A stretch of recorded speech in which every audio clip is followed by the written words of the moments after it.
이 국장님, 네. 송영길 전 민주당 대표 돈봉투 살포 의혹의 주범 아닙니까? 네, 그렇습니다. 30일 날 보석으로 석방이 됐네요. 네, 보석이 석방된 소식 오늘 갑자기 이제 그 아침에 나와서 많은 신청자분들이 아니 도대체 어떻게 그런 사람들 다 풀어주느냐 이렇게 말씀을 하실 텐데 사실은 좀 이렇습니다. 자, 원래 6개월이잖아요. 예. 그래서 구속을 하면 그러면 1월 달에 지금 구속이 됐어요. 그래서 지금 12월에 구속이 됐네요. 12월이죠. 그러니까 지난해. 예. 만기가 이제 곧이에요. 이제 다 됐네요. 끝납니다. 그러면 구속영장을 이제 연장을 하려면 새로운 혐의 사실이 좀 추가돼야 돼요. 그래서 수사를 계속해야 됩니다. 그래서 구속을 해야 됩니다거나 뭐 증거인멸 뭐 여러 가지 어떤 것들이 있는데 보석을 하게 되면 구속이 만기돼서 풀려나는 것보다 훨씬 제한이 돼요. 그렇죠. 예, 여러 가지 그렇죠. 조건을 단지했습니다. 그렇습니다. 부대 조건을. 예. 어디에 갈 수도 없고, 뭐, 특정 그 사람들을 만날 수도 없고, 절대, 그런 어떤, 이 증거인멸을 할 수 없게끔 하는 조건들을 다 달고, 이 보석을 하는 건데, 구속영장이 만료되면 상당히 자유로워집니다. 예. 그렇기 때문에, 만기가 도래할 때, 보석영장을 차라리 그러니까 받아들여주는 것이 도리어 증거인멸의 우려가 더 없어진다라는 게 정설입니다. 송영길 전 민주당 대표인데 지금 소나무당 대표입니다. 그래서 그렇죠. 입에 안 편의대로 송영길 대표로 하는 게 나을 것 같아요. 그렇죠. 입에 소나무당 안 붙어요. 대표 아닙니까? 뭔가 코미디 같고 좀 소나무당 그러니까. 예. 어쨌든 송영길 대표가 이 보석으로 석방은 됐습니다만은 29일 날 네. 송영길 대표의 돈봉투 살포 의혹 네. 이 재판이 있었습니다. 재판장이 허경무 재판장이던데 오전 10시부터 오후 8시 20분까지 재판을 해버렸네요. 요새 재판 6시면 오후에 딱 끝난다는데 재판을 이렇게 해야 합니다. 그렇죠. 할 거 있으면 계속 해야 해요. 그래서 늘어지지 않게 똑부러지게 해야죠. 그런데 이 이정근 전 민주당 사무부총장 아닙니까? 네. 송영길 대표 시절에 대표되는데 공을 세워가지고 그렇죠. 사무부총장이 됐는데 당시 송영길 캠프에서 총괄본부장을 했던 사람이고 조직총괄본부장을 했었죠. 이 사람은 지난해죠. 네. 그 10억 원에 대한 뇌물 수수랄까? 이걸 혐의로 형을 받아갖고 지금 복역 중에 있죠. 자기 재판은 뭐 다 받았습니다. 예, 자기 재판은 이미 끝났어요. 그런데 어제는 증인으로 나와가지고 그때 돈봉투 살포 내용에 대해서 그러니까 돈이 어떻게 들어왔고 그 돈들이 어떻게 쓰여졌다 이것을 송영길 대표한테 다 일일이 보고를 했다는 그런 증언을 했죠. 네, 그렇습니다. 그러니까 송영길은 빠져나갈 구멍이 없을 것 같아요. 어저께 송영길 그 피고인 같은 경우는 정말 최악의 날이었을 겁니다. 왜냐하면 이제 이정근 그 사무부총장이 지금까지 검찰에서 진술한 거 이외의 내용들이 다 쏟아져 나왔어요. 그랬네요. 검찰에서도 깜짝 놀랐대요. 예. 와, 이렇게까지 자세하게 이런 이야기들을 할까라고 생각을 못 했대요. 그런데 어저께는 다 쏟아져 나왔다는 것이고요. 그 직전에 다른 사람의 재판들도 다 들어갔잖아요. 이정근 사실 지금 사무부총장은 핵심 인물입니다. 그러니까 뭐 다른 예를 들어서 임관석 전 의원이라든지 재판을 계속 열리고 있는데 다 증인으로 갈 수밖에 없습니다. 근데 거기서는 크게 그렇게 다른 어떤 사실들이 안 나는데 어저께는 아주 작심을 하고 세세한 사안까지 전부 다 이야기를 한 겁니다. 자, 두 가지를 핵심적으로 제가 좀 추려보면 한 가지는 뭐냐면 돈을 받고 그 다음에 송영길 대표에게 보고할 수밖에 없는 상황에 대해서 진술을 아주 뚜렷하게 합니다. 설득력 있게 했더라고요. 그렇죠. 그게 부의 자금이라고 표현하는데 그러니까 기입하지 않은 돈 다 이렇게 일일이 사실 돈을 받으면 기입을 해서 선관위에 보고를 해야 되잖아요. 후원금은 이게 정치자금법인데 부의 자금이라고 아예 표현했습니다. 이건 기입하지 않고 다 빼돌려갖고 이렇게 그 돈으로 뭐 돈봉투에 쓰고 공식적인 돈이 아니고 들어온 돈들. 예, 그래서 돈봉투로 다 할 때 기입한 걸 어디다 쓰냐 하면 다 증명을 해야 되잖아요. 예. 증명하지도 않게끔 전부 다 빼돌려갖고 돈봉투 같은 자금으로 쓰는 부의 자금으로 받은 돈이야말로 철저하게 송 대표에게 보고할 수밖에 없다. 왜냐하면 이것은 다 목적이 있는 돈이다. 즉, 뭘 해달라라든지, 뭐 어떤 그런 그 인연이라든지 이런 것들이 정확하게 기억을 해둬야 원망이 없고 또는 나중에 큰일이 안 생긴다. 그렇기 때문에 부의 자금은 전부 다 송 대표한테 이야기를 할 수밖에 없고, 그리고 두 번째는 뭐냐면 이미 송 대표의 보좌관이 이런 돈과 관련돼서 배달 사고가 있었다. 그래서 송 대표는 트라우마가 있다. 그래서 트라우마가 있는 송 대표는 일일이 그것을 챙겼다. 보고를. 그렇기 때문에 보고를 할 수밖에 없었다. 그래서 이 순간은 이렇게 보고하고 이 순간은 이렇게 보고하고 하는 것들을 아주 자세하게 다 폭로를 했습니다. 또 돈을 준 사람은 바로 송 대표한테 주지 않았다 하더라도 송 대표를 보고 준 것 아니겠습니까? 그렇습니다. 그렇기 때문에 돈을 준 사람은 어떻게든 확인을 하려고 합니다. 이게 배달 사고가 혹시 안 났나? 그러죠. 진짜 들어갔나? 그리고 지금까지 저희들도 뭐 정치부 기자하면서 많이 취재를 해봤지만 돈을 받은 당사자는 반드시 무슨 형식으로든 그 돈 준 사람한테 감사의 표시를 합니다. 그렇죠. 돈 받았다고 안 하죠. 아이고 이렇게 여러 가지로 애써주셔서 정말 감사합니다. 이렇게 전화가 오면은 돈이 제대로 들어갔구만 이렇게. 그리고 그럼요. 그 사람들은 나중에 자기가 밀었던 사람이 당대표든 뭐가 되면은 그에 따른 또 보답이 있는 거 아닙니까? 그렇습니다. 반대급부가 있으니까 그렇죠, 그렇게 그렇죠. 하는 거란 말이에요. 예. 그것을 이정근 사무부총장이 정당파의 아주 터줏대감이기 때문에 잘 아니까 그걸 아주 생생하게 증언을 했더라고요. 그렇죠. 그래서 이정근 사무부총장의 결론은 이거예요.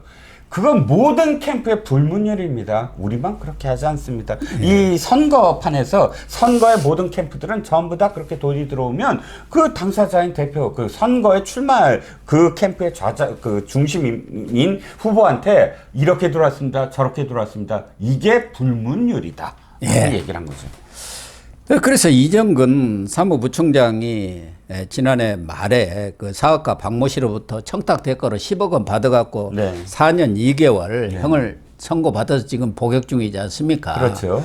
그런데 자기 그 녹취록이 나오면서 이 사건을 수사할 때 이정근 녹취록이 나와갖고 그 녹취록 내에 돈봉투 살포 그 내용이 있어 그게 이제 수사가 된 것 아니겠습니까? 그렇습니다. 어쨌든 이정근 전 사무부총장은 자기가 이렇게 감옥에 들어가면서 자기 남편을 통해서 자기의 억울함을 좀 구명을 해달라고 송 대표한테 여러 차례 만남을 요청했는데 매정하게 거절해버렸다는 거 아닙니까? 그렇죠. 그러고는 회유하는 듯한 그러한 여러 가지 이 일들을 벌이면서 이분이 완전 열이 받아버린 것이죠. 그렇습니다. 제가 이제 두 가지를 말씀을 드리려고 했다고 말씀을 처음에 드려서 한 부분은 말씀을 드렸습니다. 이정근이 이렇게 받았다라는 걸 사실 설명을 했더라. 두 번째 부분이 바로 그 부분입니다. 두 번째 부분은 뭐냐면 송영길 큰일 났습니다. 어저께 이 진술을 다 들은 것도 큰일이지만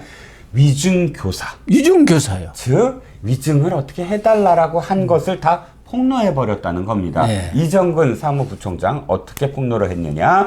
지금 말씀하셨듯이 남편이 사실 많은 부분에 있어서 사람들을 만나러 다니고 어떻게든 이 부인을 형량을 낮춰주려고 노력을 했다는 거예요. 그래서 송영길이 프랑스에서 돌아왔을 때 어떻게든 만나려고 그래서 진실을 얘기해달라. 당신을 위해서 한 거 아니냐.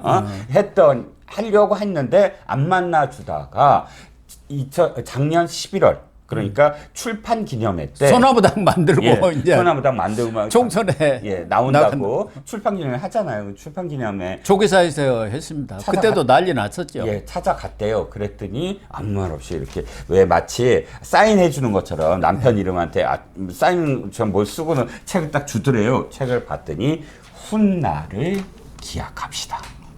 훗날을 무슨 얘기죠? 자기를 믿고 나를 믿고 훗날을 기약하냐. 그게 뭐겠어? 조금 들어가서 형 좀 살고 내 대신 좀 나와. 그럼 내가 지금 많은 거 보상해줄게. 훗날을 기약해. 나 좀 믿어줘. 내가 분명히 보답해줄 거야. 그냥 조용히 옥살이 하고 뒤집었어. 이 얘기거든요. 예. 그런데 사실 사연이 하나 있어요. 이정근 사무총장의 이렇게 부명을 위해서 뛰어다니던 남편이 그때 작고를 합니다. 조금 이따 작고를 그렇죠. 했죠. 한 달 정도 아마 지난해 연말이라고 네. 하니까 그러니까 이제 더 이상 내가 이 뭐 송영길이라든지 이 사건과 관련해서 연루된 사람들에 대해서 내가 다 뒤집었을 이유가 없다. 그리고 이제 폭로를 제대로 할 결심을 하고 위중교사 얘기까지 다 한 겁니다. 재판부가 그 얘기를 듣고 위중교사와 관련해서는 검찰이 제대로 수사해서 밝혀낼 것이다 라고 이야기를 했죠. 그때 이제 11월에 출판 기념회 때 그 책뿐만 아니라 예. 이번에 열리는 29일 날 이 재판을 앞두고 5월 초에 네.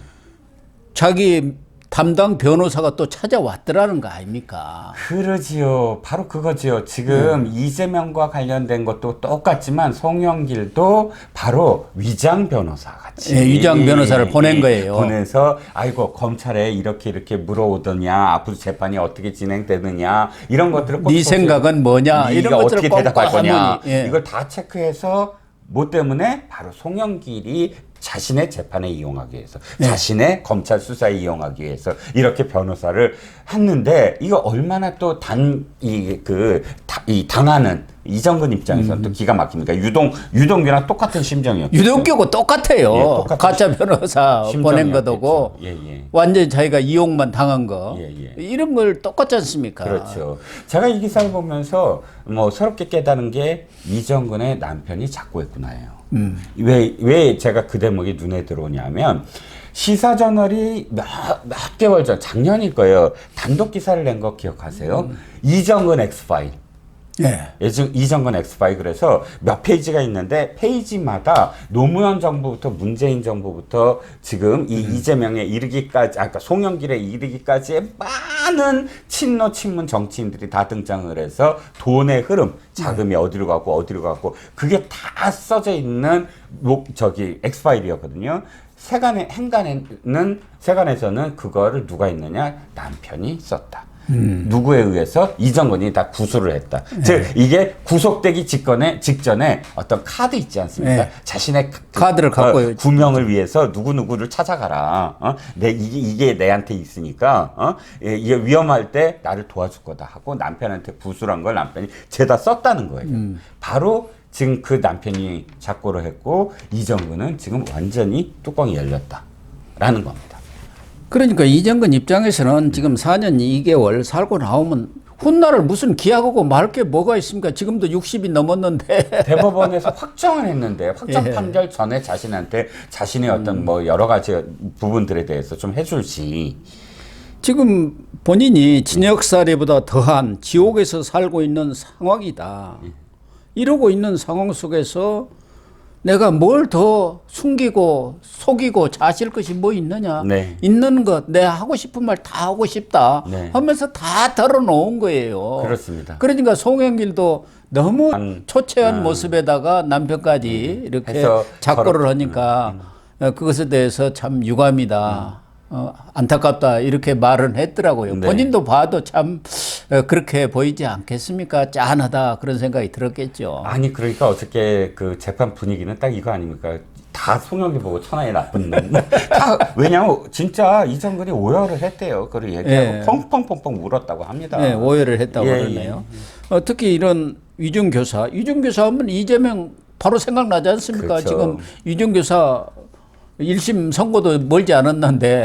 제가 오늘 또 똑같이 그런 얘기를 들었는데, 뭐, 세간에서는 KBS 무슨 PD들 옛날 거 다 부르는데 더 늦어지지 않겠느냐 했는데, 검찰이 괜찮다. 2명, 3명씩 다 한꺼번에 증인할 수 있다. 우리 다 그 사람들 다 파악하고 있다. 걱정하지 마라. 라는 입장이어서, 그것 때문에 늘어질 일은 없다. 빨리 선고가 나올 거다라는, 이야기입니다. 그래서 송영길 대표, 이정근 전 사무부총장이 그 당시 돈 살포와 관련한 여러 가지 정황들을 아주 세세하게 다 폭로를 했고 더군다나 위중교사까지 한 상황도 또 폭로를 했단 말이에요. 그렇죠. 재판부도 그 위중교사 부분에 대해서 아까 말씀하신 대로 검찰에서 수사를 하면 다 밝혀질 거다. 검찰보다 수사하라 그 얘기 아닙니까? 그렇죠, 그렇죠. 그러니까 송영길은 돈 살포에다가 뇌물수수도 있지 않습니까? 그렇죠. 7억 6천만 원. 그렇죠. 자기 그 먹고 사는 문제 연구소. 예, 먹사연에서 예. 여기 위중교사까지 겹쳐지면은 진짜 꽤 오랫동안 국립 무료 급식소에서 밥을 먹어야 하지 않을까 하는 생각이 듭니다. 그렇습니다.